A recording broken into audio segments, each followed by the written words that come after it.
முருகன் தான். மேஷராசிக்கு அதிபதி செவ்வாய். செவ்வாய்க்கு முருகன் தான் அதிபதி. அப்போ அவங்க இந்த மேஷராசிக்காரர்கள் இந்த நேரத்தில் பழனி முருகனை கும்பிடலாம். கும்பிட்றது எப்படின்னா ராஜ அலங்காரத்தில் கும்பிடணும். பழனி முருகனை அபிஷேகம் பார்க்கணும். ராஜ அலங்காரத்தை கும்பிடணும். அவருடைய அந்த ஆண்டி கோலத்தில் பார்த்துட்டு வரக்கூடாது. ராஜ அலங்காரத்தில் கும்பிட்டு வரணும். அல்லது திருச்செந்தூர் முருகன் அறுபடை வீட்டில் 2 வீடும் மேஷராசிக்கு உகந்தது. ஒன்று மேஷம் பழனி, விருச்சகமாக இருந்தால் திருச்செந்தூர். அப்போ முருகன் தான் அதுக்கு அதிபதி. ஏன்னா செவ்வாய் போர் கிரகம். அந்த போரில் வெற்றி பெற்றவர் முருகன் தான். அதுக்காக முருகனை தான் கும்பிடணும். அதான் சொல்லுவாங்க 5 முகம் தோன்றில் 6 முகம் தோன்றும், வெஞ்சமரி அஞ்சான வேறொன்றும் நெஞ்சில் ஒரு கால் நினைக்க இருகாலும் தோன்றும் முருகா என்று ஓதுவோர் முன்.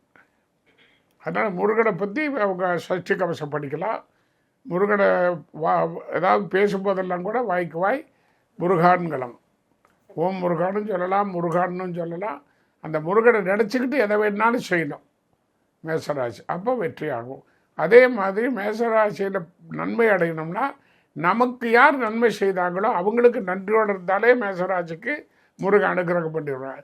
நமக்கு உதவி செய்தவங்கிட்ட நன்றி மறந்தால் கண்டிப்பாக அங்கே அது பாதகாதிபதி வீடு, சனி வீடு 11, அது வளரவே விட மாட்டார். அப்போ நம்ம நமக்கு உதவி செய்தவங்களை நம்ம மறக்கக்கூடாது, அவங்களுக்கு நன்றியோடு இருக்கணும்.